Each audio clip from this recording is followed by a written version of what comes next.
Hello, and welcome to another episode of The Grandma Show, where Tom and T chats with bobdub. Before we get started, please take note that the following content is aimed at a mature listening audience.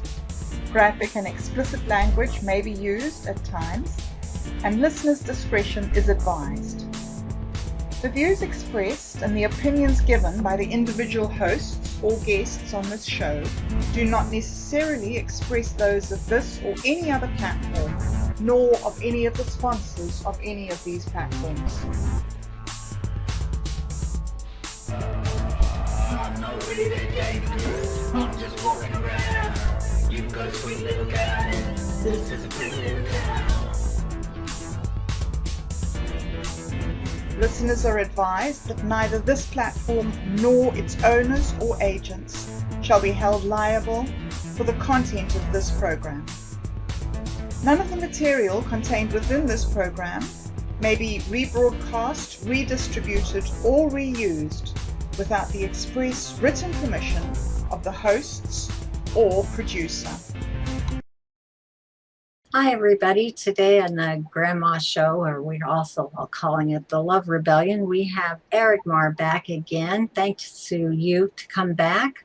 And we also have a new guest, and his name on Minds is Authenticantiquearms. And he is quite an interesting fellow, and we've been talking to him a little bit before to get to know him. And I think you're going to be fascinated when you hear some of the things that we talk with him about. And I'll turn it over to bobdub and everyone else now, and we'll just get going here. Morning, guys. It's wonderful that you've joined us. It's so great to have you here. And Aragmar, you've just told us that you've been writing crazily and your brain is completely full. Oh, yes. Well done. And Ant, you are back from a long walk up the mountain, up the volcano, is it? I most certainly am. An extinct volcano. Extinct volcano, yes. Awesome. Well, let's get straight into it because we've had such a brilliant chat in the pre-recording section, and we were at the point where Ant, you were about to tell us about being terribly attacked in Shropshire where you live. Can you share that with us? Well, as I said, I have many scars, both mentally and physically, as results of such things. Most of them being on my back as a result of rocks, glass, and I'm not exactly sure what they used whilst holding me down the one time, my face in the dirt, as it be. But they carved with something into there, and well, certainly unpleasantries followed thereafter. School life was difficult as a result. You know about the rape gangs that have been kept under the rug for so many decades. It's been a problem that goes back to before I was born. And yet, accountability was not had for such things until very lackluster accountability was born, I suppose, in recent years. It doesn't make up for what I went through or what other people are going through. My story might be a sad one to many, but it's not even close to what others have had to suffer through. Beyond that, obviously, school life was a little difficult as a result of them, but I would say it was worse out in the streets. Most of the places where I would get attacked were near an area called Hadley and an area known as the Gomery, and close by there's an underpass that linked two areas called Ketley and Wellington together. There's an entire street that they've taken. It used to be a beautiful Victorian sort of street. There are lots of old houses from the 1800s. Mm-hmm. It's known as Regent Street, but nowadays it's dilapidated, has sofas out in the front of it, rotting into the ground, and many Muslim families live there, and that underpass, I was targeted several times down there too. So you were attacked by these people when you were at school, is that right? Yes, although after as well, and I'm certainly not the only one. Yes. And as for the people, they are various families. Most of the ones that I attempted to speak to at various times were cousins with others that would have attacked me. There were cousins with another group across the street. There were cousins with maybe half a dozen living in their houses. They all seem to be related in some way. Wow.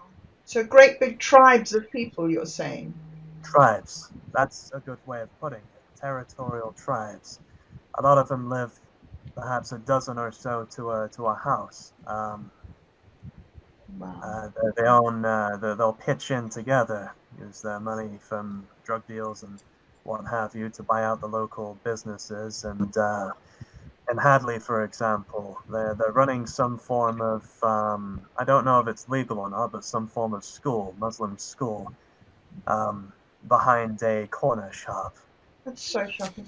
Aragmar, just also speaking to us about communism, and you were talking about the inherent corruption in the system. This seems somehow linked to this other corruption that Ant is talking about. Do you see a link? Do you see a change in the world towards this kind of lawless behavior?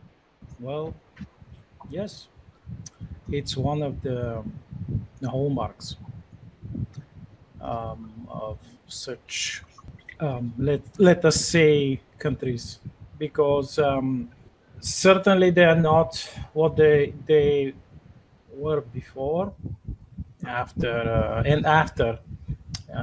the so-called um, state, communist state is um, fallen.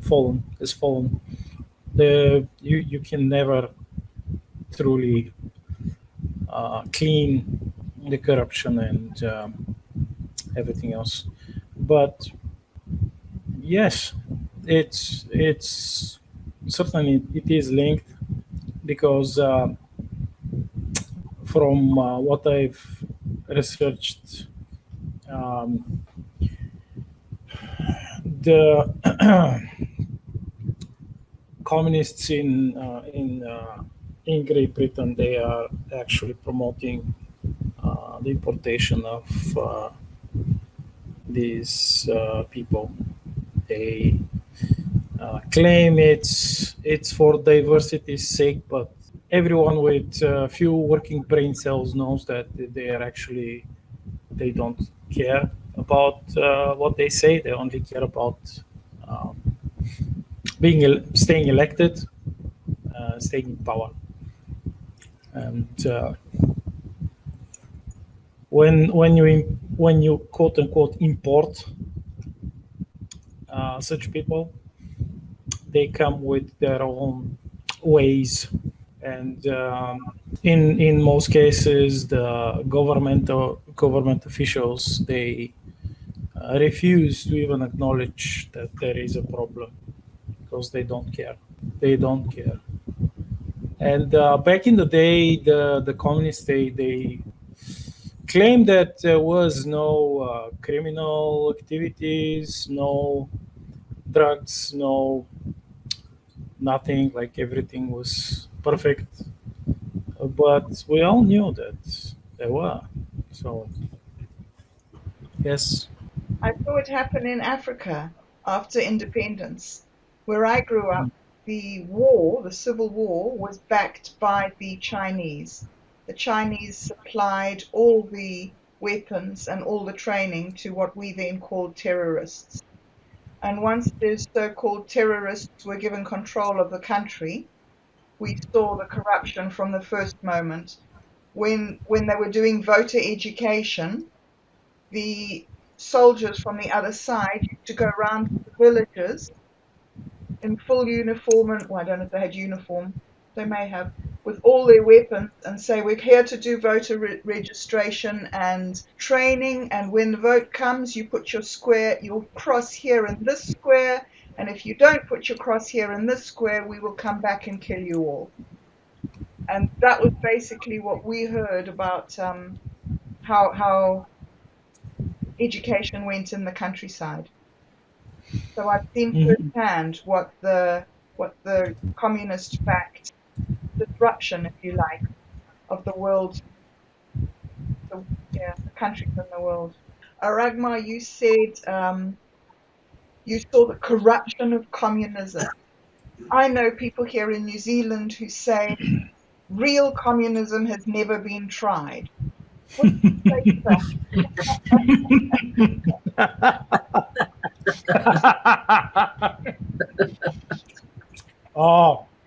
Believe me, it's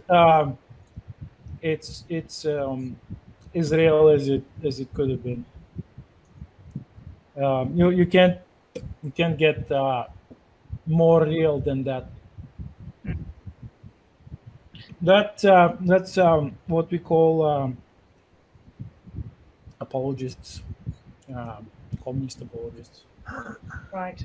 and they will say basically anything. They will say one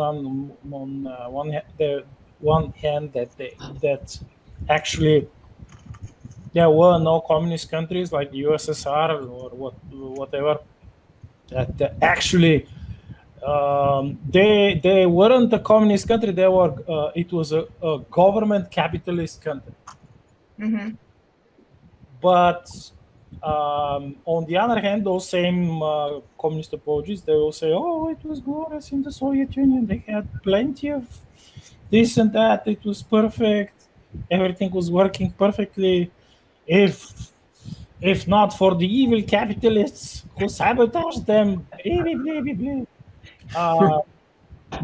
And of course, they were so peaceful and etc. etc. Mm-hmm. Um, but remember what I told you about the perpetual circle of lies within a communist system. Yes, yes, yes. You told us that last time we talked, isn't it? Yeah. Yeah. So these people, some of them are actually lying through their teeth while they are promoting communism. Some of them are indoctrinated, and some of them, of course, are brainwashed. But their so-called movement, they can't function without these people. The useful idiots, if you will. I've heard that term, useful idiots. What does that mean, Yeah. Matt? Well, basically, it's referring to those who lack independent thought. They hear something, and because it sounds good to them, because they haven't heard or thought anything else, they immediately jump on it. It's easier to indoctrinate them in such a way. Oh They yes, haven't yet expanded their mind to a point where they can think for themselves. or they can't. No, not one bit.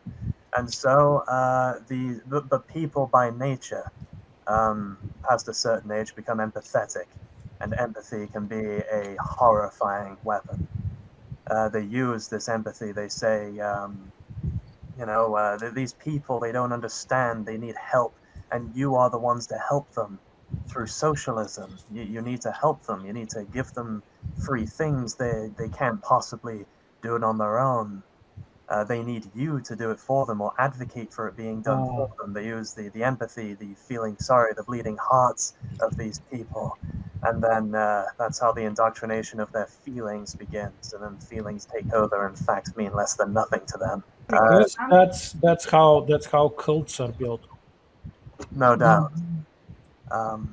Just to quickly go back to what Aragmar was saying earlier, because you talked about the importation of people from opposing ideologies from other countries. You say, obviously, I agree with you of what you were saying, but I'd like to expand on it. Not only is it that they don't care about them, but a lot of these Marxists in office, for example, on the one side you have the Marxists.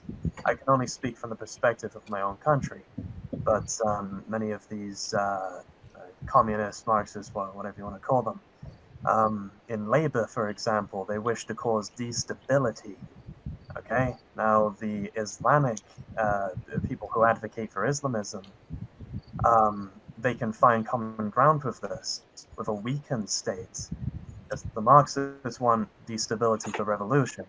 The Islamists, on the other hand, will want destability for the advocation of their ideology to come in while there's chaos. And there's no better time for chaos than a historical paradigm shift. Then you look to the other side, where the Tories, the conservatives in name only. We've taken to calling them cuck-servatives quite a lot over here for good reason. Yeah. I like that. Now, the main problem with them is the resemblance. very troubling resemblance. I They're said the same. that history rhymes. Now, I'm not saying that they are Marxist. What I am saying is they too are useful idiots. Who they resemble is not the Labour Party, but something far worse. What they seem to be resembling as of late, and as of the past dozen years or so in my eyes, is the bourgeoisie parties of old Weimar. They made the same mistakes when they saw the Marxist parties using weapons, and the bourgeoisie parties, much like the Tories, the Conservatives, they continued using, one tune, if you will, one tune moves, and it worked. It worked for decades. Then suddenly, when the Marxists came up, it didn't work anymore. They didn't know what to do. They were thrown into disarray. So what they did was, in their panic and in their haste, try to adopt new methodology to combat these things, just as the old bourgeoisie parties did in old Weimar.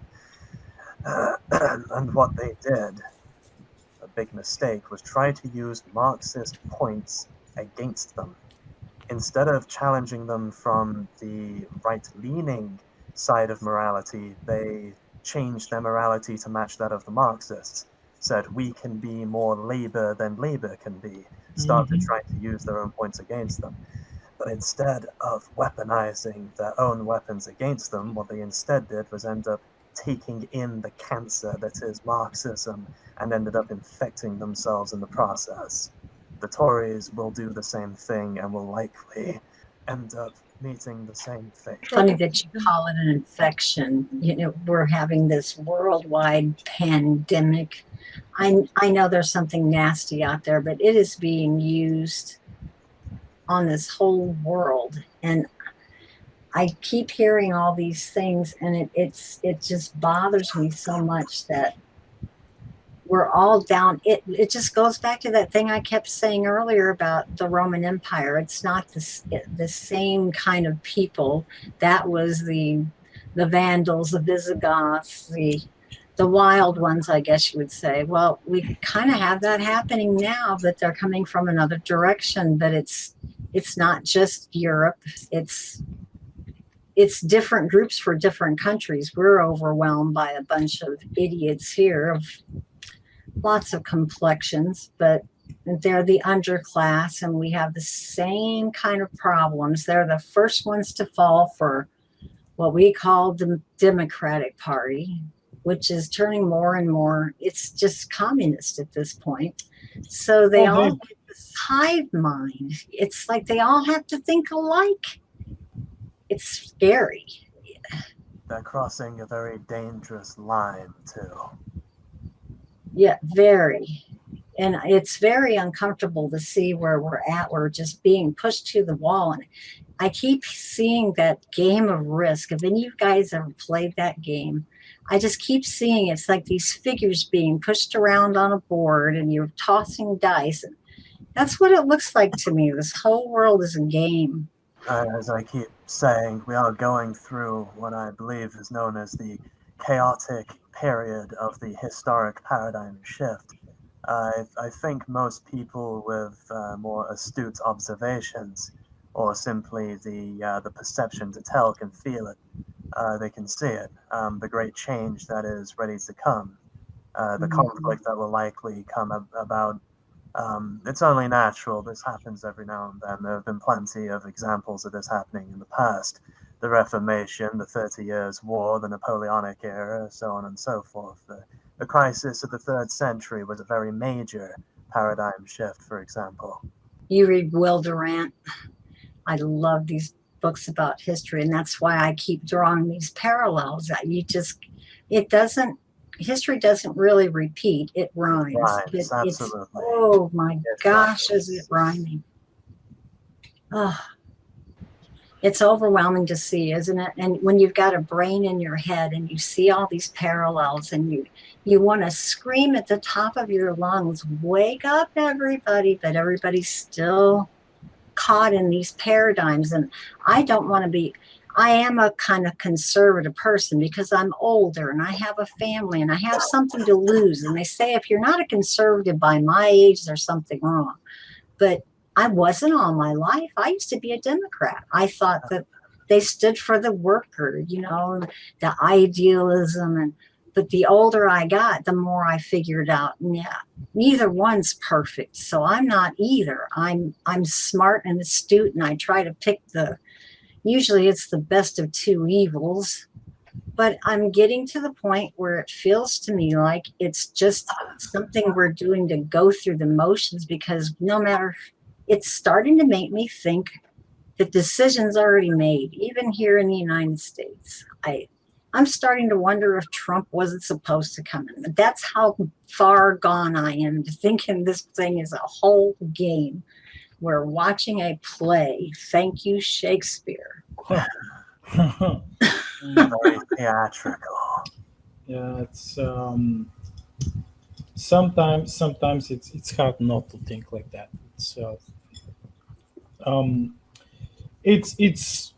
It's okay when you see one coincidence, but then they kind of pile. They pile on top of each other, and Yep, and them you any can't deny, and you're just like, wait a minute. No.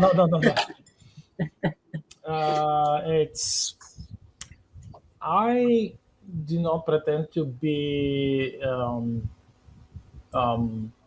a scientist. I'm not, but I did use quite a lot of knowledge and information. Did my research, so whatever I wrote, like especially in a historical sense Much appreciated. and political and weapons, etc. It has a sound foundation, and this is why perhaps a lot of people who like this side, this part of world building, and especially those who seem to be able to pierce through the veil, the normie vision veil.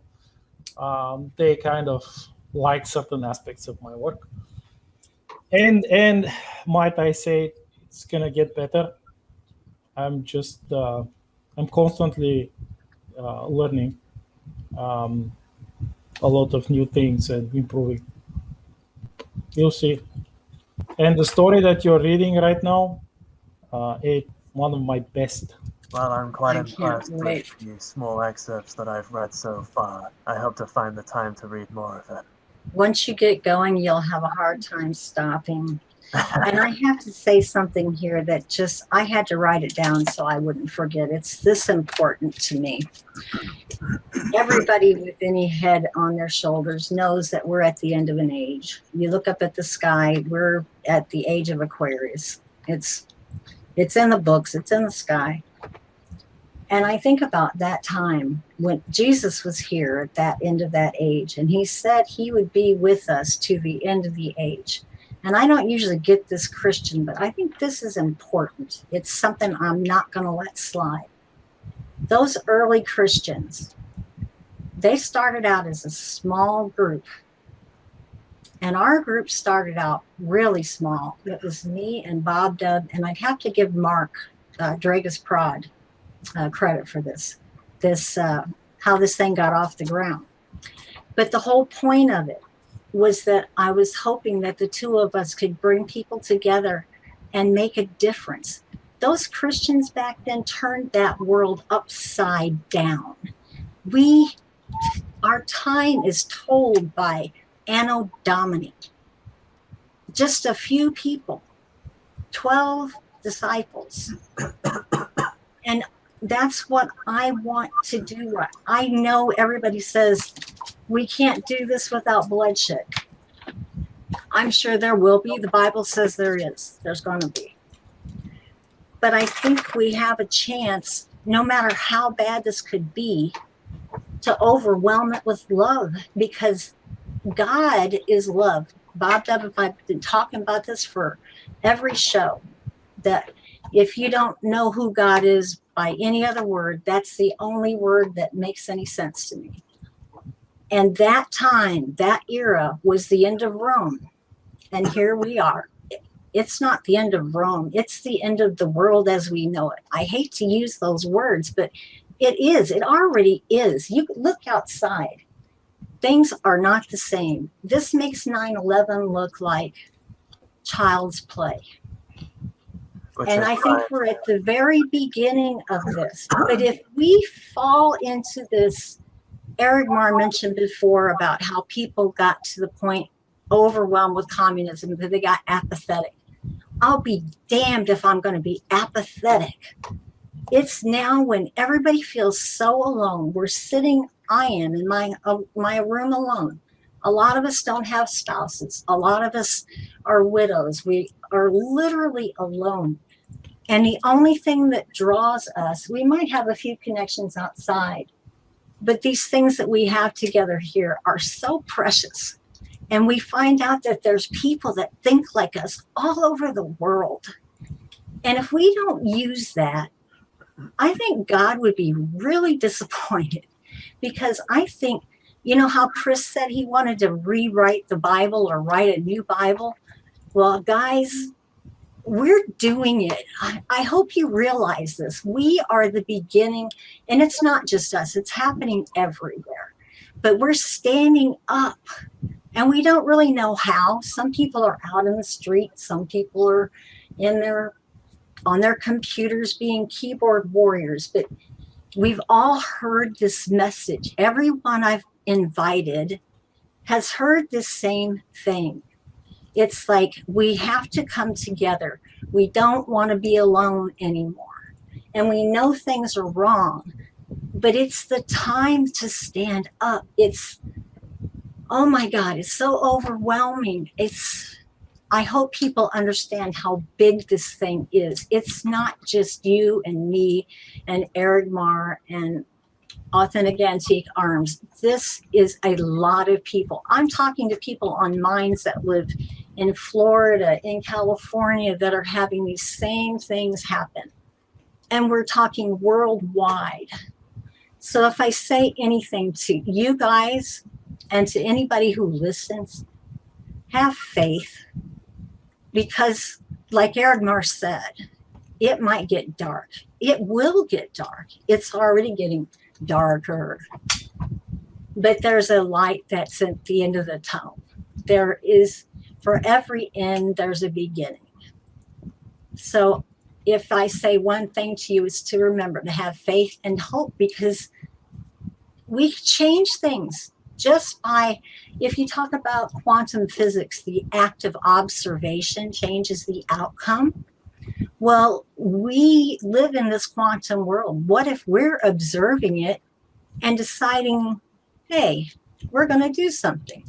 If a lot of us do it, we're going to change the outcome. We've already changed it for each other. I'm not as alone anymore. I know bobdub. I know Authenticantiquearms. I know a lot of people, but it's going to go bigger.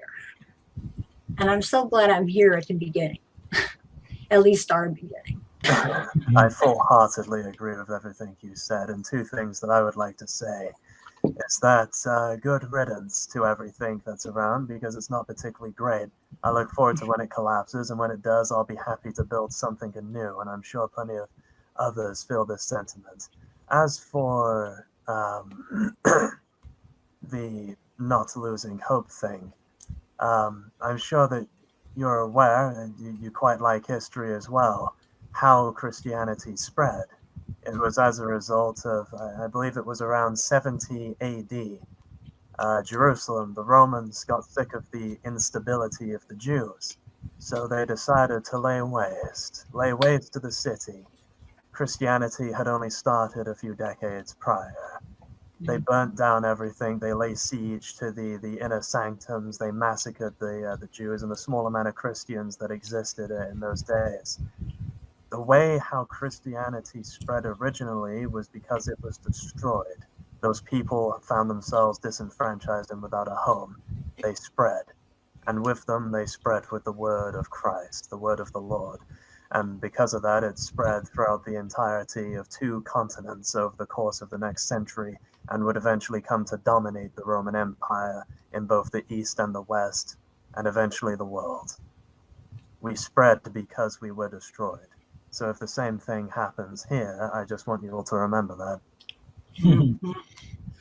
And what do they know Christians by? They will know we are Christians by our love, by our love. And what am I trying to do? Be a rebel for love. So I love you guys, but we need to get back to some other things. That was our little Christian corner. Yes, most certainly. Well, going further with that, I know that there is a lot of opposition to the thoughts of Christianity these days. But when we're talking about Christianity, we're talking about the fundamental morality of the Western world and how the whole legal system is built on this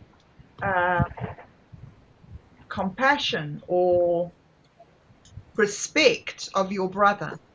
Absolutely. History proves this to be right. Yeah. We've built a very different sort of civilization in the West, haven't we? I think perhaps part of that, and this is why a lot of people misunderstand the Reformation.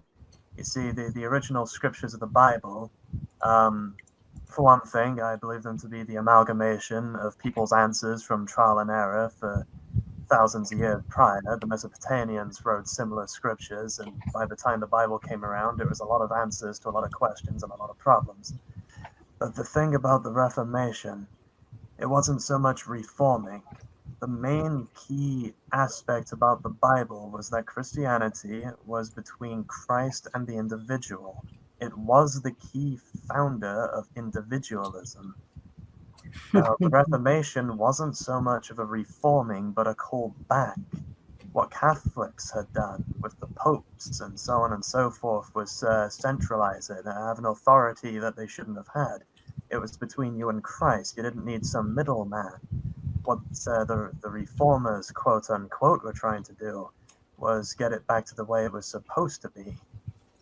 Very appropriate, because bobdub and I have talked before about feeling kind of like Lady Magdalene's, like we're just kind of flying along with the thing here, But it's something you can't deny. There's something about the fundamental aspects of being Christian. I use that word with difficulty because of the way it's been mutated in most of the world for something that it never was, again, like they did in Rome's time. Absolutely. But the core of it is to be kind to one another, to care about one another. It reminds me of these atheistic arguments. I always got sick of hearing this one. If you have an eye for an eye, the world will be blind. And I always say, well, when they say eye for an eye, they aren't necessarily referring to revenge. It can also be interpreted as if someone is nice to you, be nice and kind. It doesn't need to be something negative. Great. That is a really great way of looking at it. It's the positivity, it's the building, it's the going forward and making something. Absolutely. It's only as negative as you make it. Yep. And have you noticed something that all of these super famous atheists, most of them are very negative about everything. Pessimistic. They are nihilists. And nasty personalities usually. Oh, absolutely. They go on and on about the end of the world this and everything's horrible that. We need to repent for what we are and what our ancestors did and this, that, and the other, and they never shut up about it. And they are glorifying dystopian futures. That and degeneracy.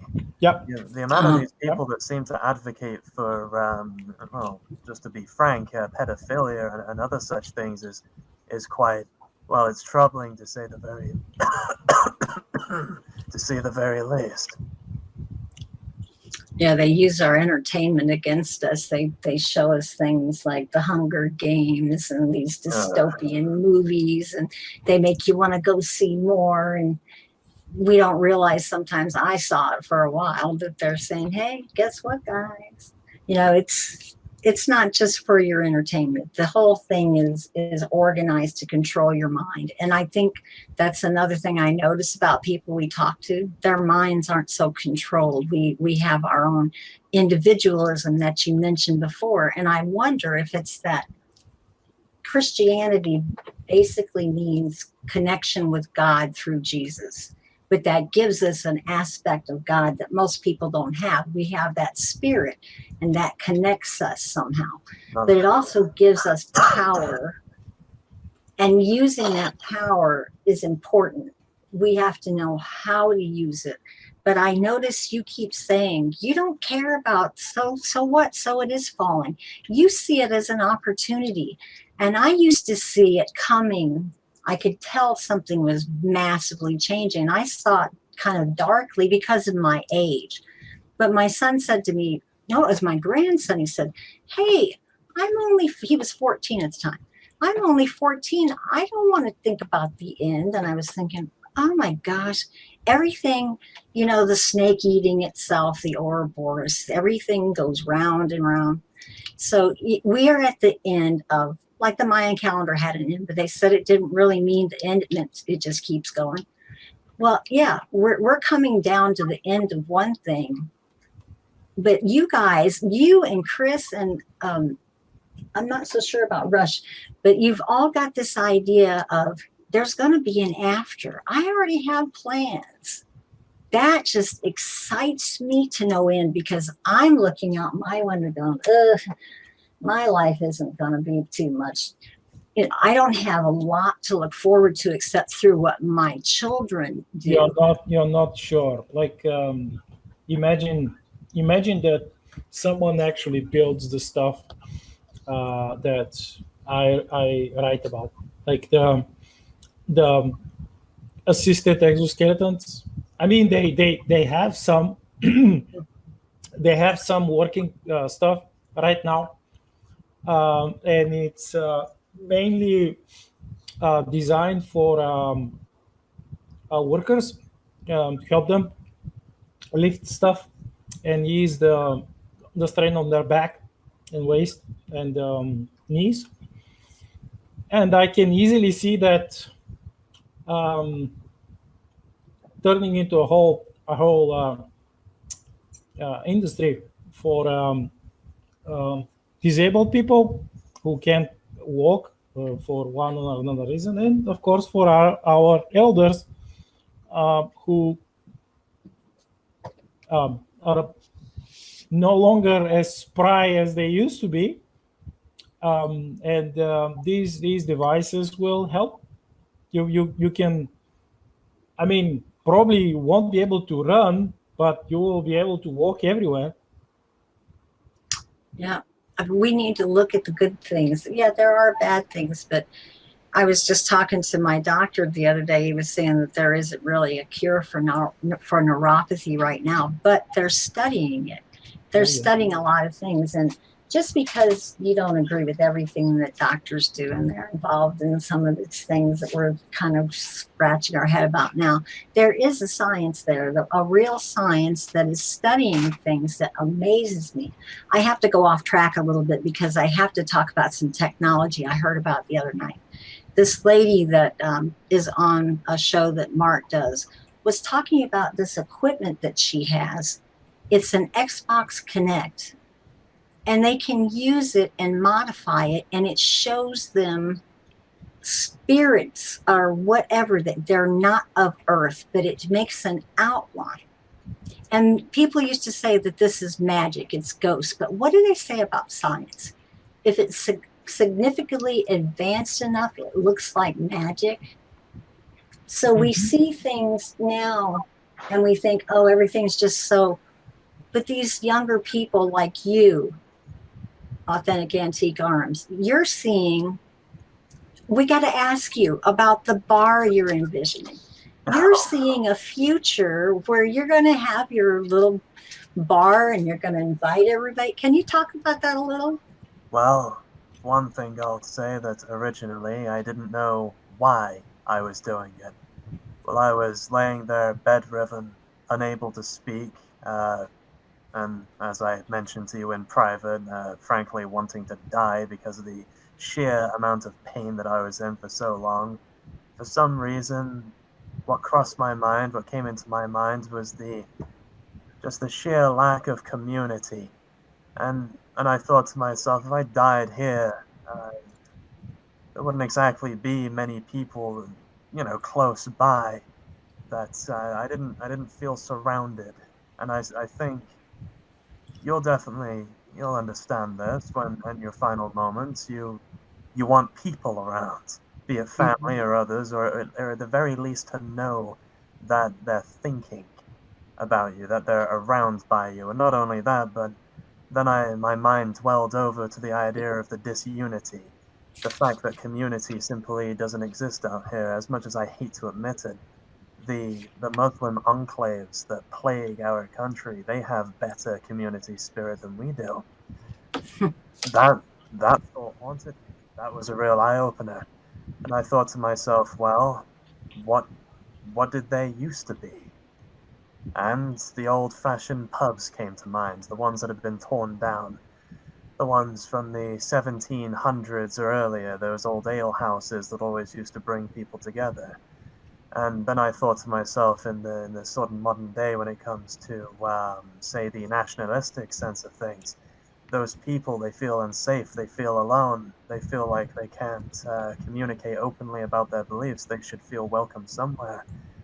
So, well, I've been working tirelessly for the past couple of years to create such a place, a port in the storm, if you will, for those people and then for others, and for you three, if you're ever able to come over here. So that was the whole reason for me starting this business. Authentic Antique Arms. Putting aside my love for history, my love for antiques, and so on, it's also so that I can one day purchase a property. And as with the workshop, I'll buy a rundown old building, a historical building, hopefully from the 1800s. I'll build it all up. I'll build everything myself, and I'll create the bar. I plan on calling it the Chamber, because I like the idea of everyone buying around in the chamber. I love it. Can we pay? Can we pay with let's say old ammunition? Okay, it's funny you should say that, because I've neglected to mention this. I wanted to save it for now, but you'll probably like this. I'm going to use, because I like metal tankards, the old-fashioned ones. Now, the reason why they use brass for door handles is because they're self-disinfecting. It is a self-disinfecting metal. That's why you won't catch diseases, viruses, after someone else has used a brass door handle. Artillery casings are made out of brass. They would make a lovely tankard. Not only that, but I like the idea of using bullet casings as membership tokens, if you will. If you're member number 13, you will have bullet casing number 13 as your your identification. Oh yes. And over here in the States, back in the Wild West, a shot was equal to a bullet. I think I have that correct. That's why I got that word, a shot. You could actually give a bullet for I a did shot. not know that. Mm-hmm. I may not be exactly right there, but it had something to do with the equal to a drink. Yeah, I've read about it. Yes, Mhm. it's a revolver around. You could have paid for a shot of whiskey with it. Right.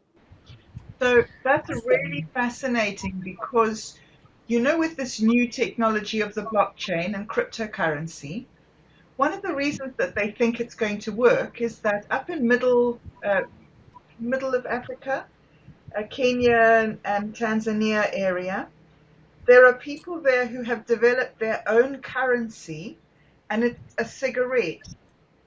A cigarette is like a dollar. and they call them sticks. And so they Mhm. trade with each other, and they make micro trades with each other in cigarettes. Okay, I don't know where I was going with that, but it was something about what you were saying about. Oh, how you use the bullets for the drinks. You know, it's interesting as well. You should mention using cigarettes because over in Greece, in certain circumstances, you can pay in sweets. Your change is given to you in little sucking sweets. Yep. Yep. You know, this reminds me of something that Chris Duguid was talking about. There are ways, you know, if you do get that bar built and for some reason I can't be there in person, there are these things that they can do now. They can mount a camera on their head. They can go inside. It's almost like you're there. And I was thinking of all these forward-thinking things. That's something he thought of. And if I can't cross the pond, it's a very likelihood that if you get that, no, when you get that built, I get it built. you will hire someone to do a tour of the place and you'll have a seat there. It'll have my name on it. Oh, you will most certainly be there one way or the other, be it physically or through virtual tour. Definitely, one way or another. I'll send you a drink to the United States if I must. Well, if you do, my favorite drink is a screwdriver or a fuzzy navel. So Oh, you'll be getting a lot more than that. Of course, you'll get the drinks you want, but I'll send a few extra. I'll be having lambic beers and all sorts of fancy bits and pieces. it's funny that you were talking about how the pubs were the center of existence for people back in, I guess that was not really the Middle Ages. Before the Reformation was when they were really, really, people would get up in the middle of the night and go sit with each other or go to the tavern. Oh, they It go was a way totally back. different world. Yeah, it was where everybody, it was the town square, I guess, but it was the laid back, We right? had ale houses dating back for workers in the Middle Ages. Yep. Yeah, definitely. And before that, there were roadside inns. There's always been gathering places. And I was thinking when you were saying that, and you were talking about individuality and how Christians don't have to have buildings and people over them. It's between them and God. But we also have this internet. That's what connected us. And I can't help but drawing that parallel. It's our meeting place. It's our Where- bar. Yeah, it's our virtual bar. And Yep. another thing we've said before, we talked about Aragmar's stories about Star Shatter, and we've compared minds to being like Star Shatter. It's not all of minds, but there's a lot of people when they use that light bulb, this little light of mine. That's what I see. I know everybody has different, I've even talked to some Muslims that are open-minded on there that really understand our side. I know that they lie, but I can sort of tell. I'm not saying I'm certain, but there is more openness to when you just use words like love and you don't try to, I know in my own mind, Jesus is the only way. He is the only way. But I'm not going to assume somebody else's. If they don't want to believe what I do, I'm not going to try to change their mind. It's not my place. But if I can try to find some kind of common ground, if they have love in their heart, they can't be too far off. If you are the enemy of my enemy, you're my friend. I try to. Somebody said universality one day. One of the people that I talked to a lot. I think it was his Truth to Life or Truth. I can't remember his name, but he was the one that told me to try to keep your mind open because what scares people off is the terminology. And Chris said it too. He was talking about we need to complete the Bible, or wasn't sure exactly how he wrote it or said it. But he was basically saying it needs to be more worldwide. I don't know. What was that? Tones down. Yeah, more. the universal, I don't know what other word, more inclusive, more, we're so dogmatic as we, Christians. we have rewritten and modernized the Bible throughout the centuries. Perhaps it's time we do something similar now. Exactly, because my son is an example of people that hate reading the Bible because he says the newest thing in it's 2,000 years old, and he loves history. But he thinks it's just so far, even though he can draw the parallels and see the metaphors. It's like it was written for another, and it was written for another people. We're lying if we're saying it wasn't, but it echoes through the ages. And that's why I tell Chris and other people to not throw the baby out with the bathwater, because I've sat in a hotel. I don't know about you other guys, but I've been in a situation where I had no one, nothing, at one time, not even anything but the clothes on my back in a hotel room. And what was in that room? A Gideon's Bible. And what did I pick up? A Gideon's Bible. And it says right on the inside, if you feel or if you're sad, or my God, people give Christianity, I know it shot its own self in the foot, but No doubt there's that. so much good people don't see that there is comfort in that book. And yes, we do need, they have updated it time and time and time and time again. But if you look at it with that one word, love, even in the Old Testament where it seemed like God was a violent God, it was the time that world was in. God uses what tools God has to use.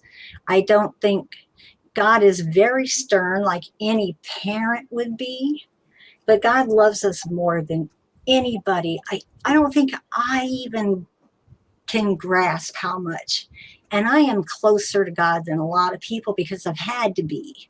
I've been in a situation where there was no one else. And I know some of us have felt that being so alone, but you're not.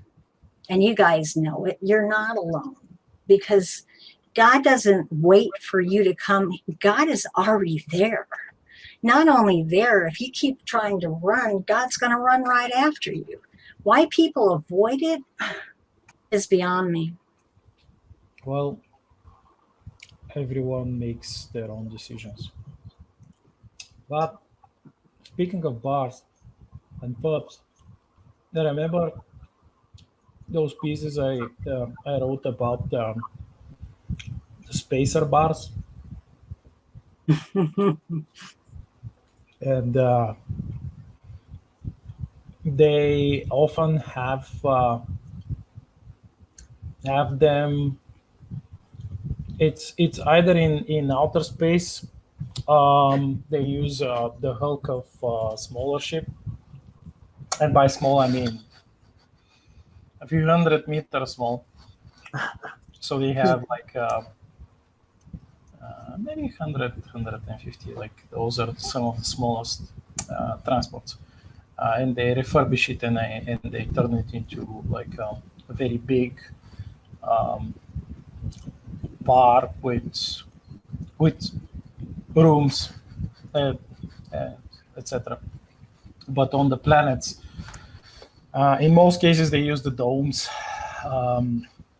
You have quick domes. They call them quick domes. They are just erected in probably less than an hour as a shelter, and they repurpose them. They do not throw them away. They use them, and you can add more domes and connect them. And some of the biggest spacer bars like have probably around 100 feet, yeah, and 50 feet high. And they're wild places, aren't they, where bikers are comfortable. I'm not saying that yours would be authentic antique arms, but I can just see people walking in with their side arms. Well, to be fair, there was this old bar that I used to love going to called the Haygate. and the types of people it would attract were bikers, metalheads, and goths, and people of that nature. And those are some of the most well-mannered people, by the way. Absolutely, they were incredibly polite to one another, even during a mosh pit. Do you all know what a mosh pit is? Oh yeah. Well, during them, they sure enough, they'd smack and bash and whack into each other. But if one of us fell on the floor, the other would immediately stop everything, help that person up, ask if they're okay, and if they said yes, bash into them as hard as they could and carry on. Yep, that's about it. But if they said no, you carefully remove them out. If they say they're injured, you tell everybody to gain weight and you get them out of there and make sure they're okay. Yeah. I never had one fight in such an environment. Over here we have what we would call a redneck bar. Is kind of the same thing. They're the most honest people you'll ever meet, but boy, you can have so much fun. I don't do that anymore, and those old bars don't exist here either. They've been replaced by what I would call nightclubs. But we used to play these silly games like barroom football, where you had to get from the bathroom to the exit with the toilet paper. I mean, you want to talk about wild and woolly, but at the same time, like you said, if they knocked you down, they'd pick you up and then you'd just be bouncing off each other again. There's something about that camaraderie that we've lost in the real world.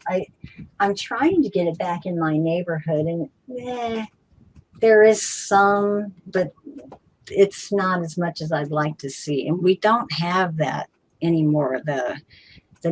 They used to say in the town I grew up in, there was either a bar or a church on every corner, and they were all full. And now, neither. Well, So we definitely have lost that.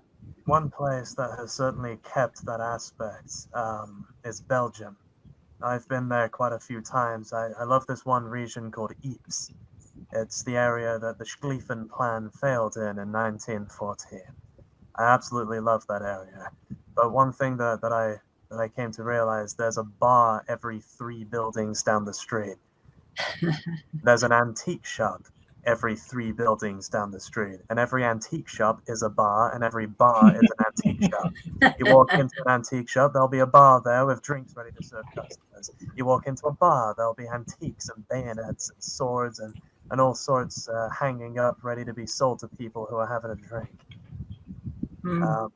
But getting back to what you were saying about those old, what you call them, saloons, that sort of thing, the wooden aesthetic, I absolutely love that sort of look. I was thinking a mixture between the aesthetics of the Western saloon and the Victorian pub. Oh, that would be an interesting synergy. Have you drawn any plans yet? I know you think so far ahead. Oh, of course I have. I figured you had. Although I've had to draw up about a dozen or so. I have absolutely no idea what kind of property I might get, so I must think ahead for all types of properties that I might be able to get. So one plan that I'm thinking, first floor, because I plan to live there too, it will be my home. First floor will be the bar. Second, I'll need my armory. I'll have the blast-proof vault door, the barred windows, and what have you for, my various weapons that I'll have for sale, antique rifles and what have you. The other rooms on that level, they'll be for guests. And then above that, I plan on constructing my own 3rd story. With the experience that I'm gaining now from building my workshop, and then later my 2nd workshop, the first workshop will be dedicated towards cleaning ordnance. I'm building an air compression system for a sand blaster, which its primary function will be blasting the 100 or so years worth of rust off of artillery shells that I find. And then the 2nd workshop will be dedicated towards carpentry and the small mechanical components that you can find within percussion lock rifles. And you're going out and finding what I don't know if it all, but you are finding a lot of what you have for sale. You go out and on your walks, you take metal detectors and you go Uh, where you think the battle was. Can you tell us more about that? What you've dug the up and treasure what you? hunting. Yeah, you're treasure hunting. Well, most of the time it's not so much battles. A little, not quite as exciting, although you can. I'm hoping to travel to the eastern fronts of certain battles in Europe, but most of the time it's just training grounds.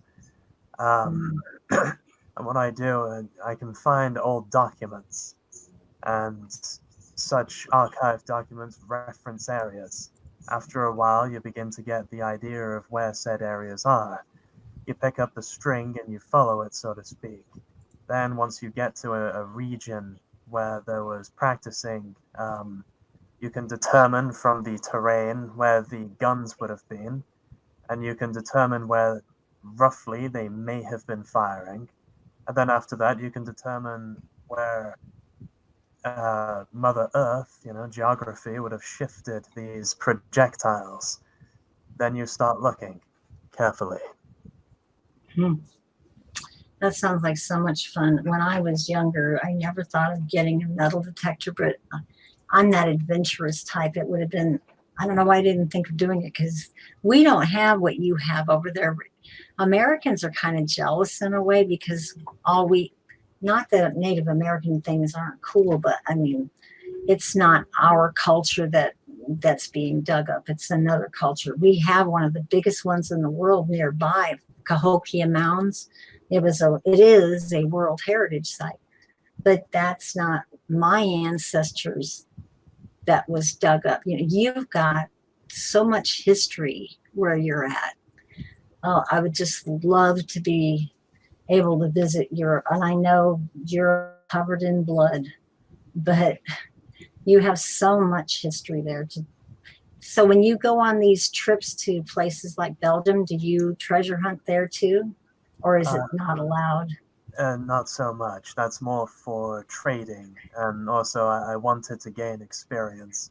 Um, I'm not a particularly social person. The Mm. Belgians are incredibly friendly, Oh, um, really? very, very hosting. All of them that I met knew at least 5 languages. Wow. Oh, that's right. They speak French and German. And Yeah. do they have Belgian too? Yeah, Mm, yeah. I think they call it Flemish. Flemish, yeah. Flemish. Right. And most of them speak Polish as well. And quickly getting back to what you were saying about the lack of history in America, I found it very interesting. I never thought about it until when you asked me whether Mm-hmm. we had Renaissance fairs here. Mm-hmm. And I think that's the reason you don't have history dating back before the 1700s. That's your own. You compensate by having fairs for your overseas ancestors' history. I always found that fascinating. We don't do Mm-hmm. such things here because we can just have trips. Most of the school Right. trips are to local castles from the 1200s, and they're still around. Mm-hmm. Yeah, I'm distantly related to, there is still the remains of an old castle in Ireland that I'm somehow related to. And we got onto that subject the other day. Somehow you're picked completely. I'm That's a why. Heinz 57, but I would call it spider webs because we're related to an Irish king who was by marriage, married an English woman who was a Stuart. So I'm not one of certainly no rank of anything, but I've got the bloodline. You most certainly do. Whereas I'm just Pictish through and through. But still, you're a clan that's well recognized. You're The from Picts, that land. the Picts were not a clan. They were an amalgamation of tribes. The Picts, we're talking a very long time ago. Yeah, Um, they were before the Druids. They were. yeah, we was saying maybe around the time the Romans would have touched down in the British Isles for the first time. They were there back then. But funnily enough, the Romans could never successfully invade them. They got into what we knew as Pictland. They called something else. I forget what it was. It began with a C, and perhaps I'll remember later. They sent 4 legions up there.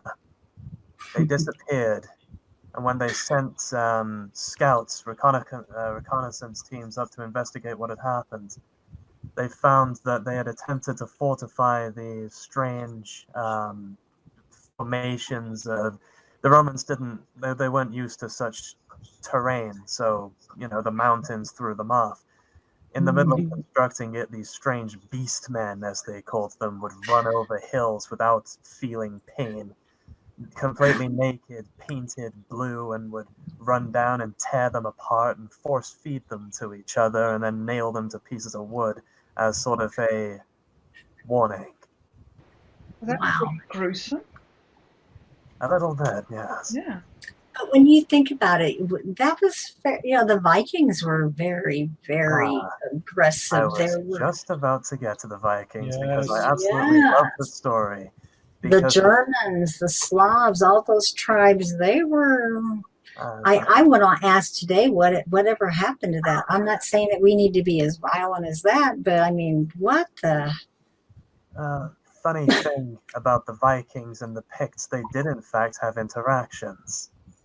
Really? Yes, and what happened there was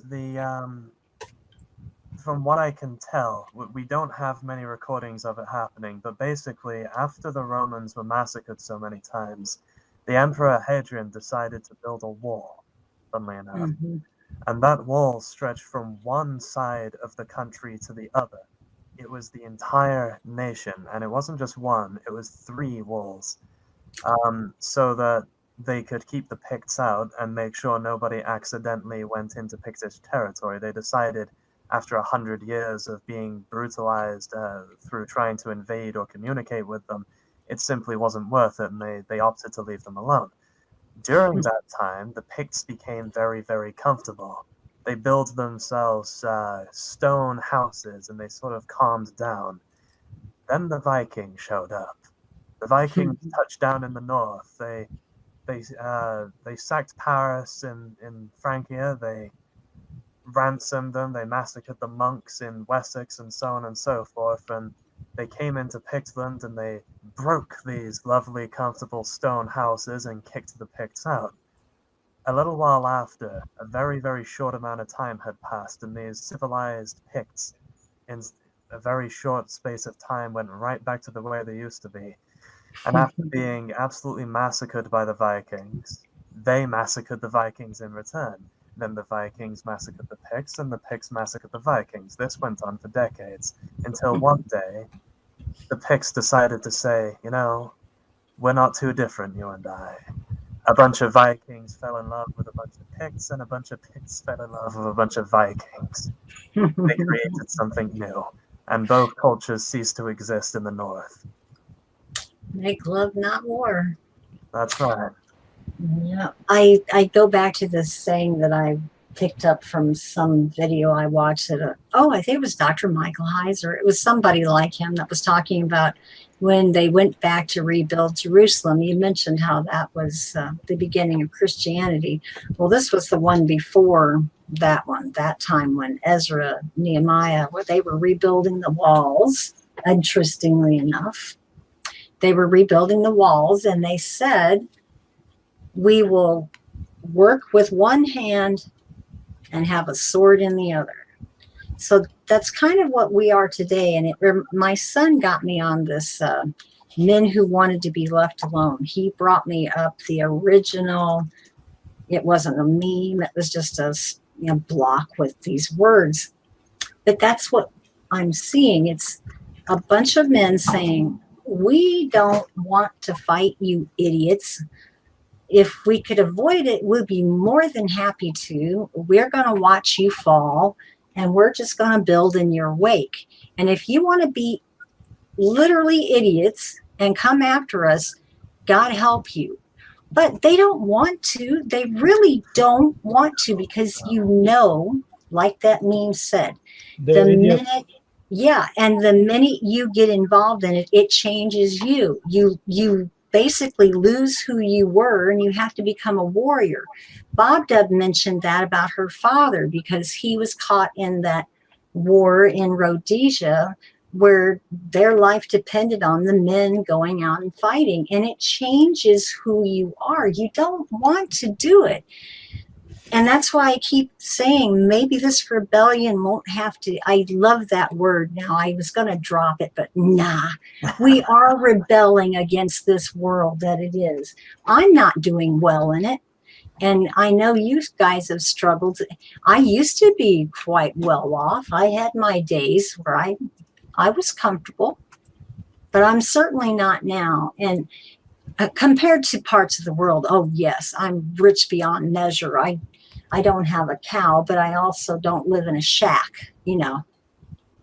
But we're coming to a new cycle, and it's going to have its bumps. It's going to have its scary times, and we're the ones that are going to get caught in that. And a lot of us know it. We're preparing as much as we can, and others of us are saying, well, God will take, you know, we can't all do everything. But I'm seeing it overwhelmingly in your age, Antique Arms, and the other people that I've been talking to, Bob Dub and I have met, and we have them in common for the most part, but we're meeting new ones like you. But everyone so far they're not looking at it as trouble. Yeah, it is going to be hard times, but they're looking at it as opportunity. And it's, Absolutely. I just That's love the way. hearing it. It is. Once they destroy, I will build. Yes. Those walls might get, what is that saying that tough But- times? Create tough people and tough people. men. Create Tough men. peaceful times. And We're at the peaceful end of that times create weak men, and weak And times weak men create tough times. tough times. Yeah. And that's where we're at.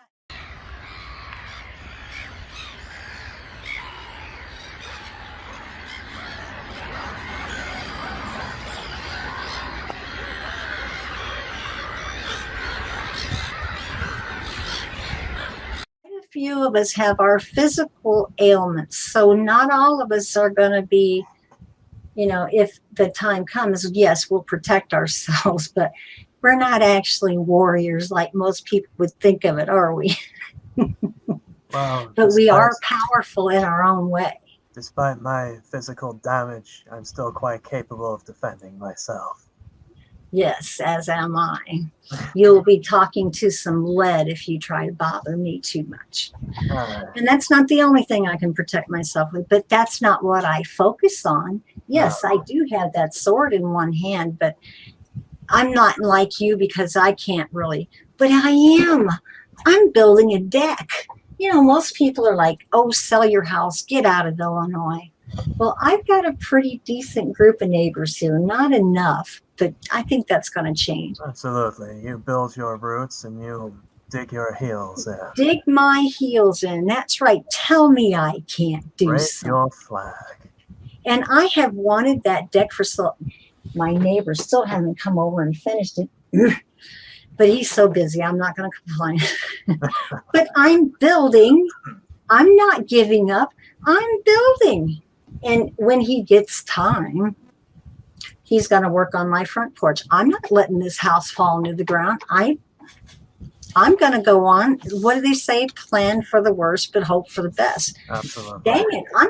I've been out on my deck. The edges may not be cut perfect yet, and they don't have the soffit and fascia done. It's just the cosmetics is all that's left.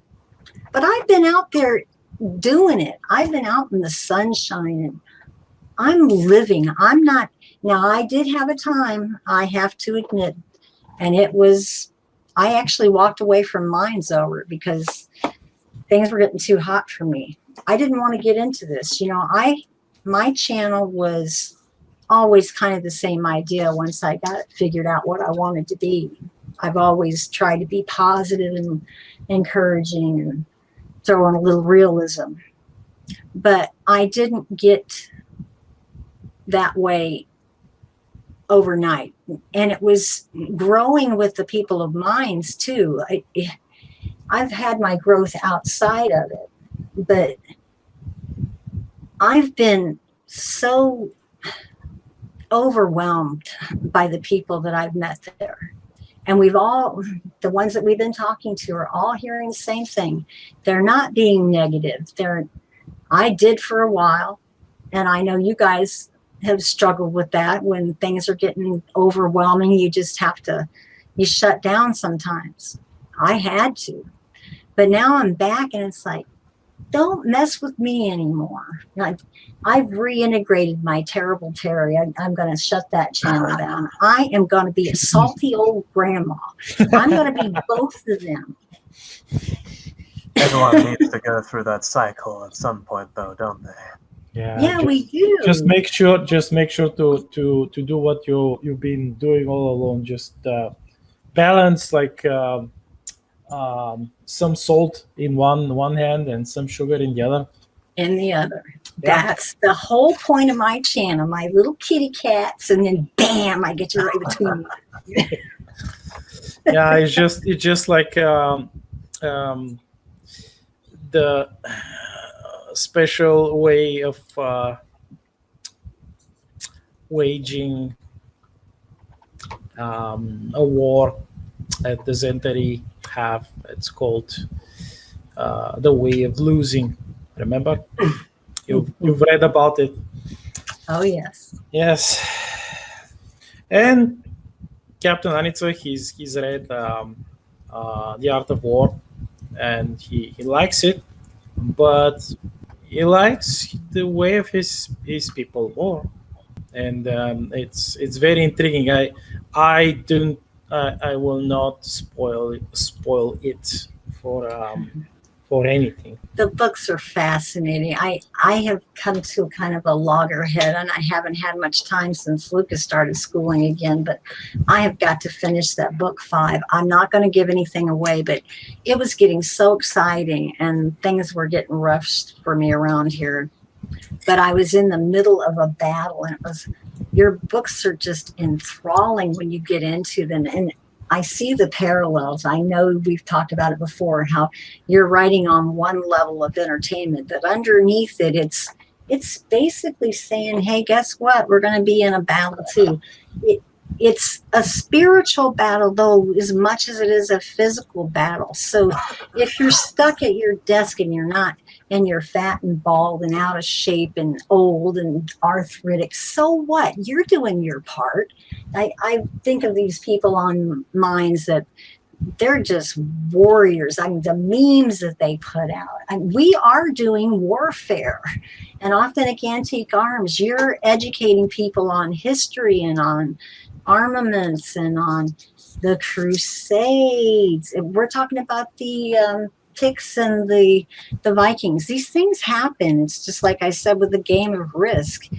You can either know when to hold them, know when to fold them, know when to walk away, know when to run.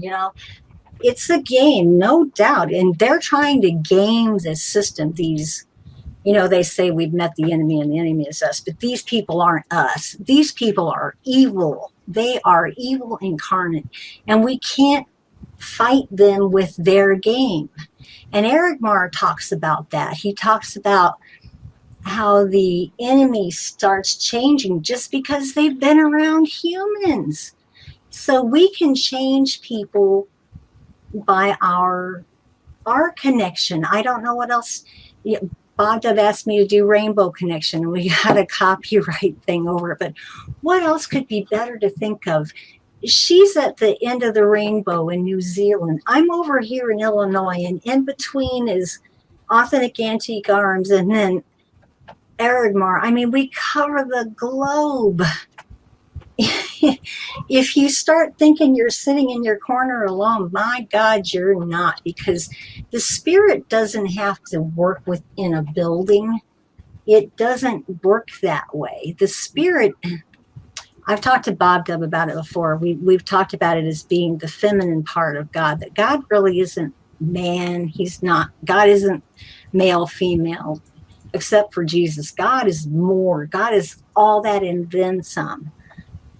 But when we're thinking about what's the core of it, it's love is what focuses everything.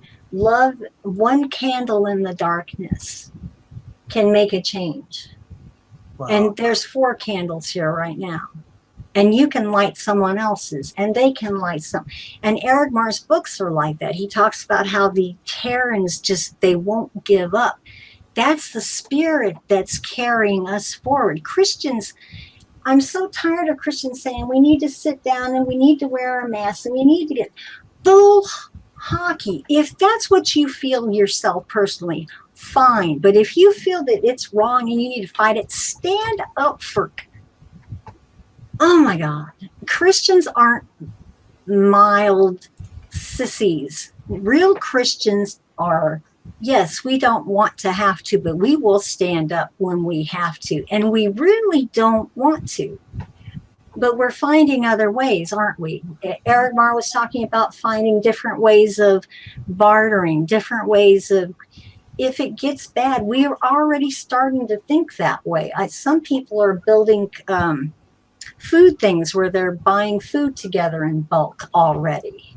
So we can use it in a positive way, and we can still be common sense. We can still remember our history. When you're talking about history, Authentic Antique Arms, our kids aren't learning this stuff.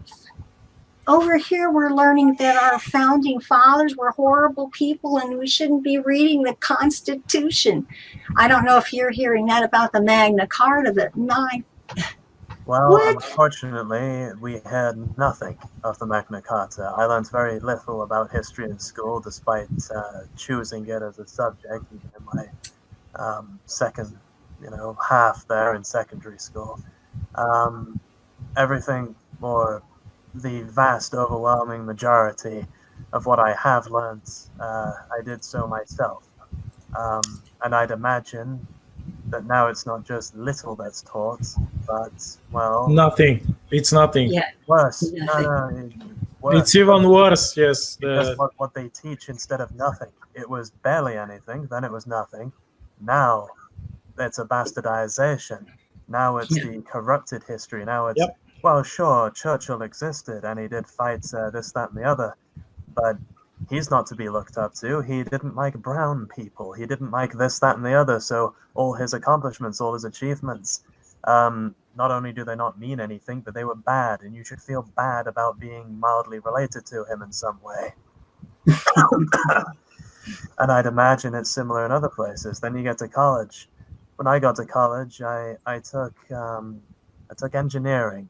Despite this, I was forced into what they called functional skills for people who were incapable, or this is what it was on paper. On paper, there were courses for people who were incapable of passing their maths and English and science and other basic lessons. Well, this was not true. I was more than capable. I had my grades. I was fine. I was in there nonetheless. There were 2 reasons for this. The more students they had, the increase in funding they got. That was an obvious reason. There was a financial incentive. The other reason, though, was because the people in there were Marxists. I met 3 of them. And they were attemptedly indoctrinating people, trying to get them to go on protests and blocking roads and what have you. One of them was named Jim. I can't remember the others. And just for clarity, it was in Telford College. We call it TCAT over here. And so, yeah, not quite what I would call a good educational system.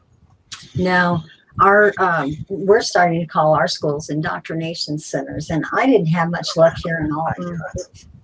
It's not helping much to speak up here, but some areas, if you do speak up, there's other people that are going to back you up, because it's obvious that these systems have been taken over. I've got a granddaughter that was a lovely little girl, went to church every Sunday. She went to high school, then she went to SIU, then she went to Purdue. So she's got her degree in anthropology, and she's a leftist to the max. She's changed. I don't even have much in common with her. And I remember what she used to be. it's awful what's happening to our youth. Their minds are being stolen, literally. Physically as well, the clothes they wear, it's not their style. They've been told to wear it the way their hair is. They never bothered putting these green and blue streaks and what have you on before. And they go into these places, they come out with them. The things they say, they're not their words. They're someone else's words that have been imprinted into their brains. Imprinted, yes, because I know, at least here, we have the school system is, they are basically the parents. It's in loco parentis, they call it. When you're in the school, those people are your parents, and that's the way that's how they see it. And they think that how we raise our kids is wrong. So they're raising them their Marxist way. And I know everybody can't take your kids out of public school. I took my grandson out. I'm able to stay home. Not everybody's able to, and not everybody's able to put your kids in private school. But for God's sake, if your kid is in a public school, go to the school board meetings. Go sit in the kid's classroom. I went to Lucas's classroom, and his teachers, they were like kids. He's had the most recent ones were very young, very indoctrinated, and childish.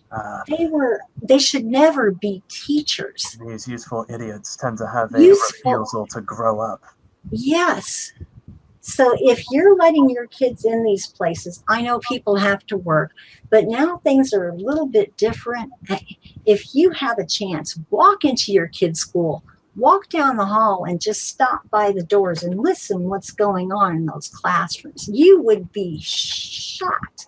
When I had my grandson at the beginning, they had to do this virtual school. Oh my God. My grandson's on the autism spectrum, as I think I am, and I know my son is. And we don't learn like everybody else does. So he's sitting here the first day of school. And his teacher says to him in the 9th grade, we're going to start reading Dr. Seuss and doing our ABCs. My grandson is doing cursive and reading Mark Twain. He's reading Huckleberry Finn. What the? Schools are a mess right now, and you're paying taxes if you are a homeowner. Even if you're not, you are working in the city that you put your kids in, or you're connected to your city. Do something about it, because you're not going to change anything if you just sit back and go, oh, well, Johnny's, what can I do? And you can also teach them at home when you're sitting at the table. Have meals together. Put those I'm sorry for cussing. Put those phones down, those freaking scrying mirrors. The tablets, the computers, and everything else. There's no and I'm guilty. I'm guilty. I'm sitting in front of one now, but when I am in front of it, I'm guiding it, and I can walk away from it. Put those things down and sit at the table together. And that's why we don't have community. We don't have families anymore. How many people sit together for a meal if you have a family? Our family's being destroyed, and it's being destroyed with school. And like you said, it deserves to fall. This thing it's not working for people. I, for one, if and when I'm ever able to have children, I think I'll be homeschooling them. Mm-hmm. Or go together with other parents. Like you, there's a guy on Minds, he goes by Mr. E on some places. But he said, get your kids together and put them with a teacher. If you can afford any money at all, they have these new pods now. A teacher will say, okay, I'll take 15 to 20 kids.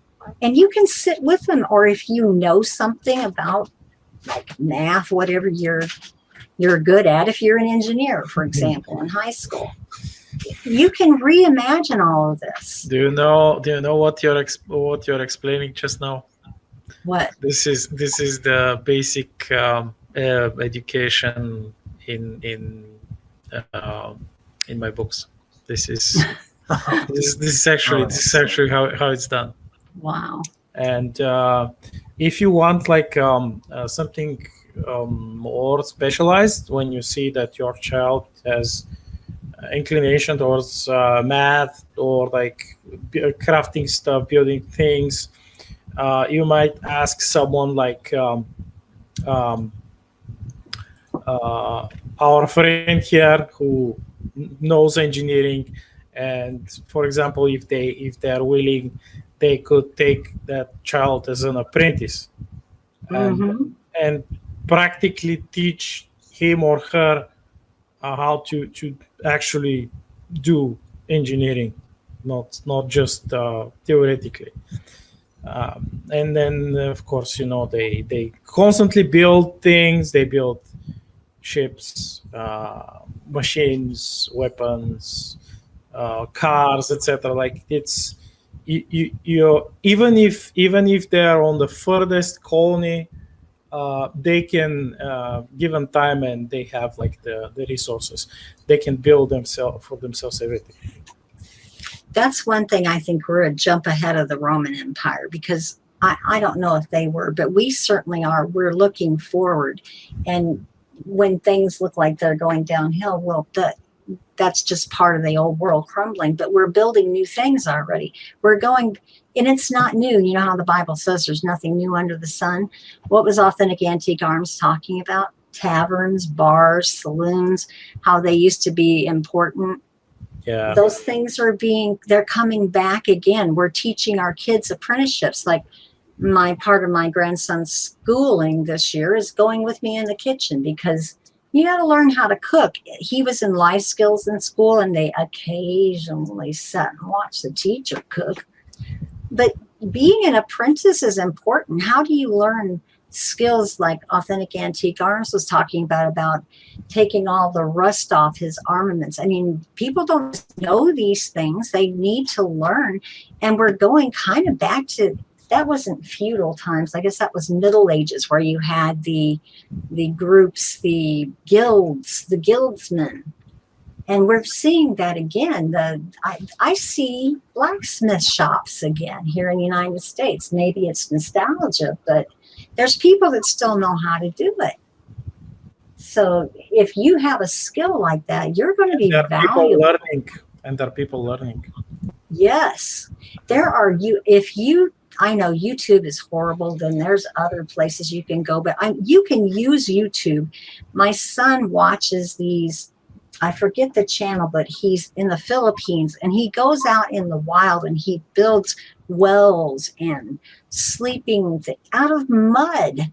There are people that teach you how to live off grid, how to have chickens, whatever, how to help teach your children.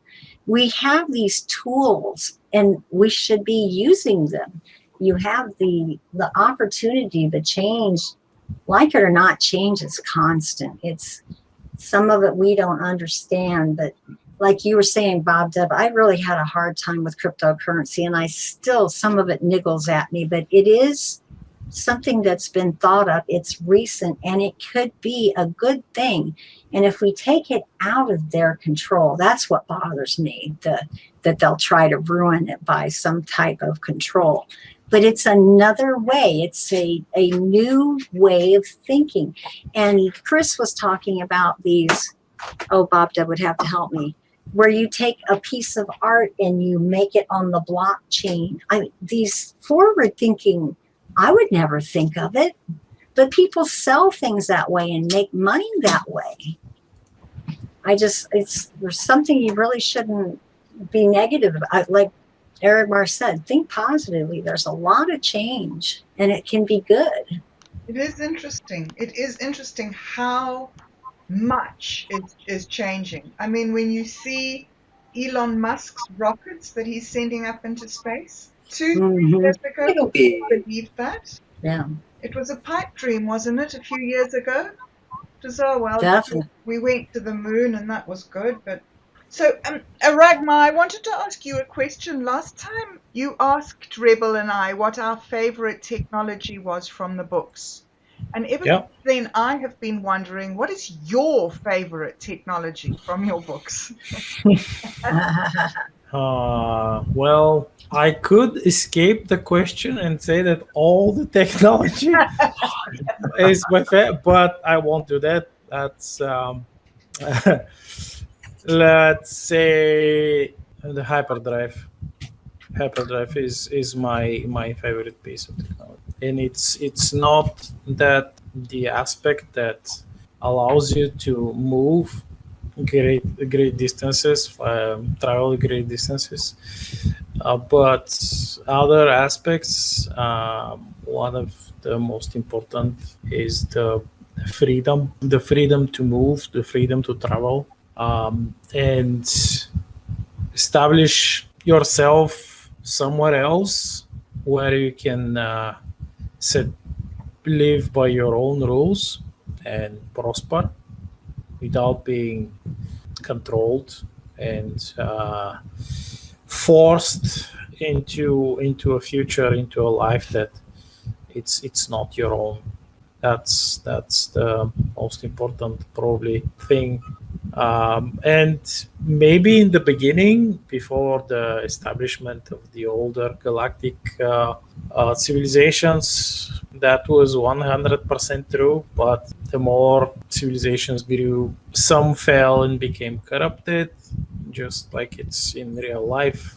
It's we talked about Rome, the fall of Rome, and you can imagine that in this old galaxy you had a billion Romes falling over a period of thousands upon thousands upon thousands of years. And it's a hyperdrive technology that allowed them to not fall completely, or perhaps significantly slow their fall, so that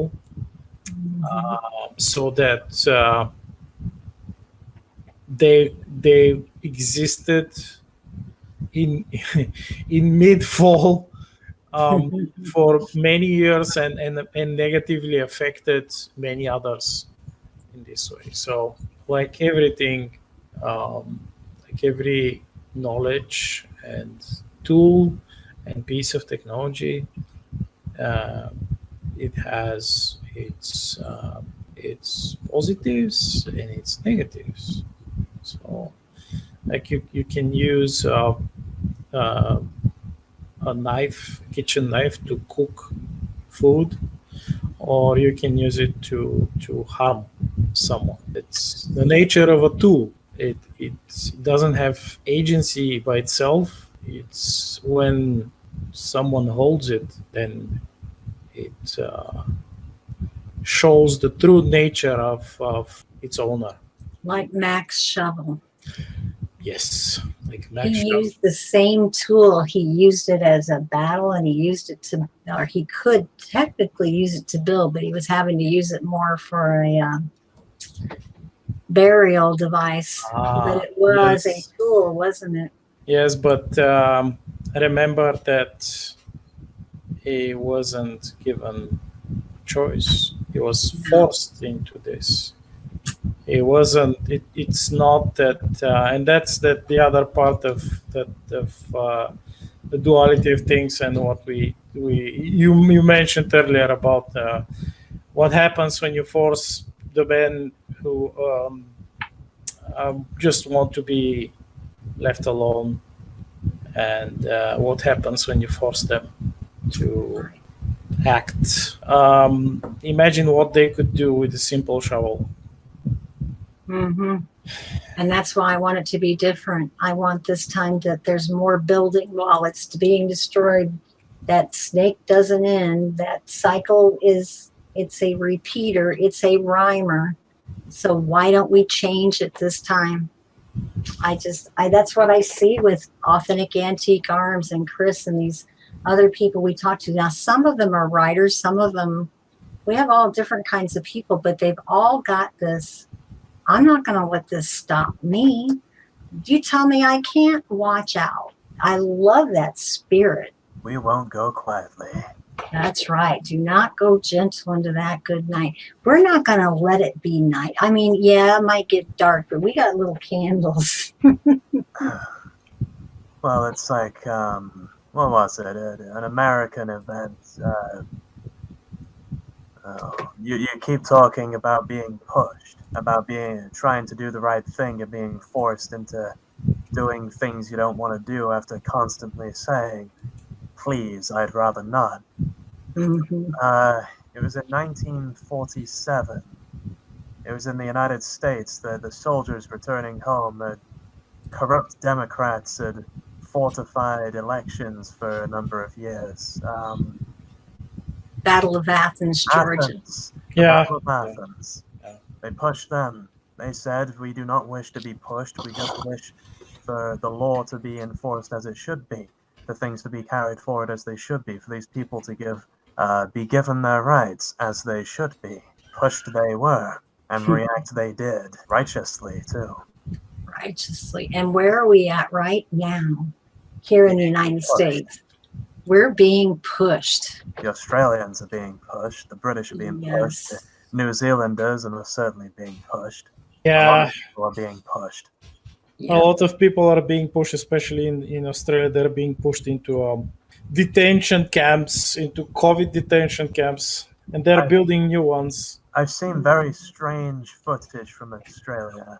Amongst all the abuses of their rights and the horrible things that they've done to their people, I don't know what exactly it was. It was a very brief clip, and they weren't military. They weren't riot gear either. They weren't SWAT or anything along those lines. I don't know what they were. They were in a vehicle that resembles British Army vehicles. I found this to be strange, but these people were wearing ballistics, not riot gear, so they were not with the police, but one man approached them out of curiosity. 4 men got out of it in their ballistic gear. They beat him severely, walked up to the man with the phone recording it, and the footage, it cut off thereafter. I don't know what happened to these people or who these mysterious types of the ballistic gear on were. I've just found it incredibly troubling. Bobdub has seen it personally. Aragmar has seen it personally. People down in Cuba. I mean, what Bobdub asked that question: has communism really ever been tried? Oh yeah, Mao, Phnom Penh, Stalin. If we sit and do nothing like they want us to do, we don't want to be shoved. But it doesn't take. It does take, what do they call that, where you stand up and you do things that are technically illegal, like a protest could be, but it doesn't have to be violent. You might block the doors into City Hall, for example, but there are ways to make yourself known and say, no, you will not do this. And some people will get hurt. Like in Australia, I saw a lady she was elderly and got this horrible kind of mace up her nose twice and her hip broken. What happened to these police that they can hurt people? That just, and leftists all over here in the United States, we have these people going around hitting other people. And that was before the difference between the vax and the unvax and the left and the right and the Trump and the, it's really sad how we've taken people, again, like what was happening in Germany. Show me your papers. Are you, do you have the yellow star? We've got the similar things happening now. It's definitely not exactly the same. But it's rhyming, isn't it? Yes, and it's time to stand. I know there's people that are going to be the violent ones, but there's other ones that our battle is our mind. Our power is there, and our spirit. There are different ways to fight. Frankly, and I think, as the saying goes, evil succeeds when good people say nothing, when good people do nothing. That's right. And who do they come after first? The ones that think, the intelligentsia. They have their ones, but the big ones they go after are the ones that speak the truth. Dietrich Bonhoeffer, the list goes on and on and on. So I'm just waking people up to that fact. Yes, if you might have some knowledge, but be prepared. Have that sword in one hand but that doesn't mean that we have to go to that level. We can still, that might be something that is required, but we have a lot better in mind. And with the understanding that eyes are opened slowly, these things take time. People can only be swayed with time. Right? Like the Bible says, wake up, oh sleeper. Some of us woke up early, and some of us, I've been awake for a long time since I was a child, but it's grown. But some of us are just now coming to see what's happening. We were the ones, us and others, that are already aware. And you think that there's no point in keeping to your continual talk up. But I found out different because I've been going on Quora and talking about things on Quora, which is a very leftist place. But when I started talking from a more balanced viewpoint and taking the other side of their leftist propaganda, more people joined in. And I noticed when the White House, when Biden first started in office, the videos that come up from the White House every day, there are United States citizens that make that their pride and joy to go there every day and downvote it. They might not be able to do anything else. And YouTube tries to take the numbers away. They're talking about taking the download away. But it's people saying, hey, I'll reject it any way I am able. I do not comply. Well, I think that we have had the most amazing, wonderful talk, and very, very rallying in a way. And I think that it would be nice to round it all off with something really, really positive that we can see coming in the future. Aragmar, I wanted to ask you first because of the huge positivity of your books. What is the ideal for us? The ideal is a space shuttle in every driveway, a gun on every hip, and accessible working medical technology in every house. This is the ideal. Wow, what a dream. That's magnificent. I'd love that. Yeah, the Bible talks about a new heaven and a new earth. You can talk about it any way you want, but this old thing is dying. So we are having new, and it doesn't, yeah, we do have these cycles that repeat, but sometimes we break those cycles. We've been talking as grandparents about that, haven't we? About trying to change to get mothers to be back to being mothers. So these cycles can be interrupted. We've shown that they can be interrupted. So I think that would be what I would say. Yeah, well, we have the technology to achieve that, don't we, Aragmar? Oh, yes. How exciting. How about you, Ant? I mean, I've heard your magnificent grasp of history, and they say that you can only tell the future by understanding the past. You must have an idea of where you think this history is taking us. Well, what it's taking us towards is the chaotic stage or chaotic period of the paradigm shift that we are currently going towards. So, in short, I believe what we need to do is fortify communities in spirit and physically if necessary, and build a better world for the future, and to have that world there ready to stand against the one that certain elitists are trying to build as well. Yes. This one is, I doubt it will be lasting too much longer as we know it, as, well, I'm sure you have had plenty of conversations about. You know, the last paradigm that had the Christians that started, they called them fools for Christ.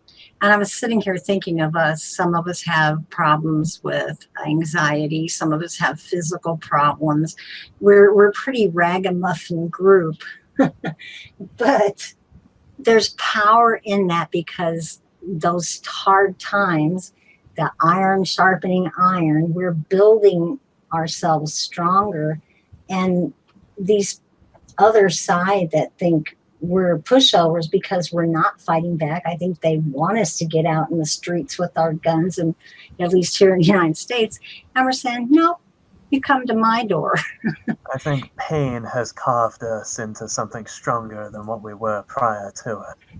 Definitely. You've And spoke about Aragmar waking up. said that the art of losing. Yes, it looks like we're losing. It looks like the battle is lost, but it's part of the chess game, you know.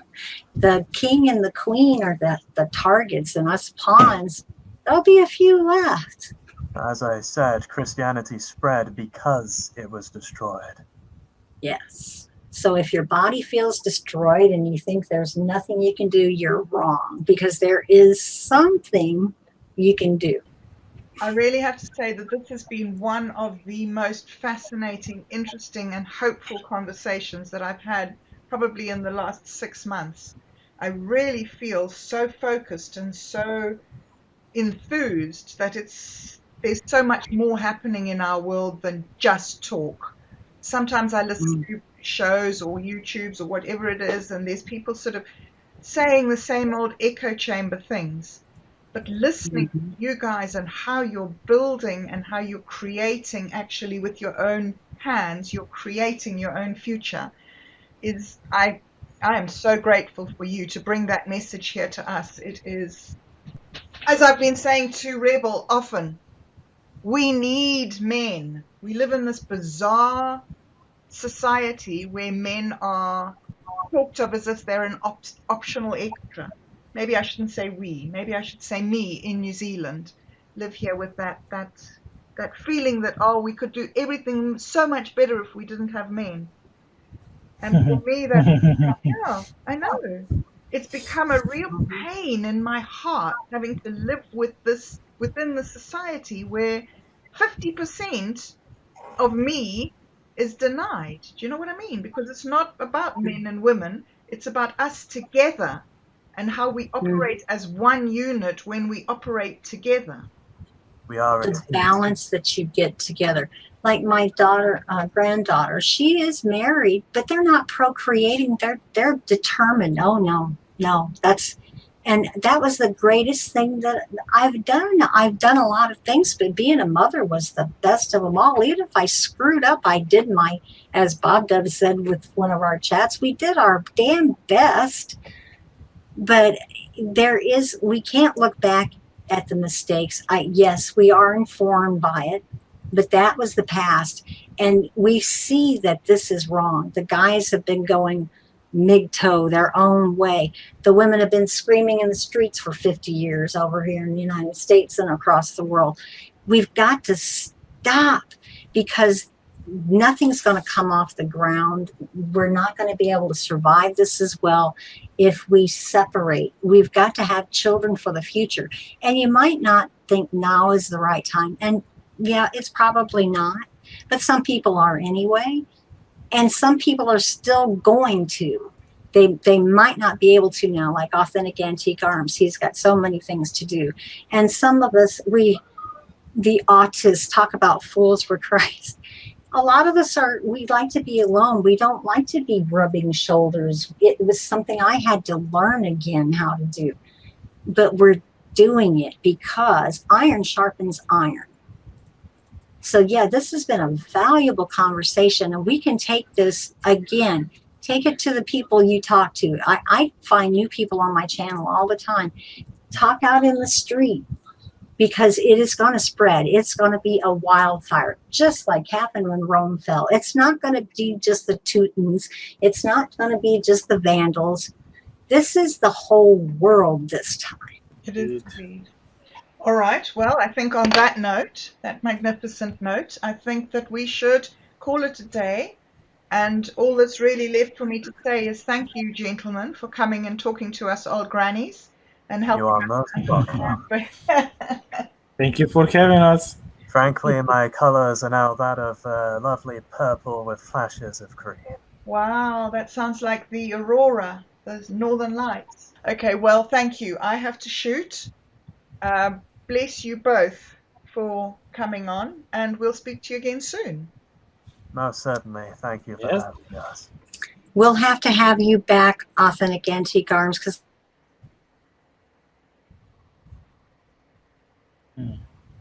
What happened?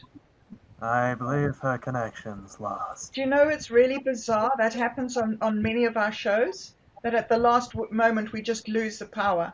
I often joke Well, with Rebel that God's decided we've had enough. well, I'm glad that she was able to stick around up until now, at the very least. Yes, absolutely. She's a very brave woman. Okay, gents, thank you so much. Speak to you soon. Most certainly. See you later. See ya. Yeah.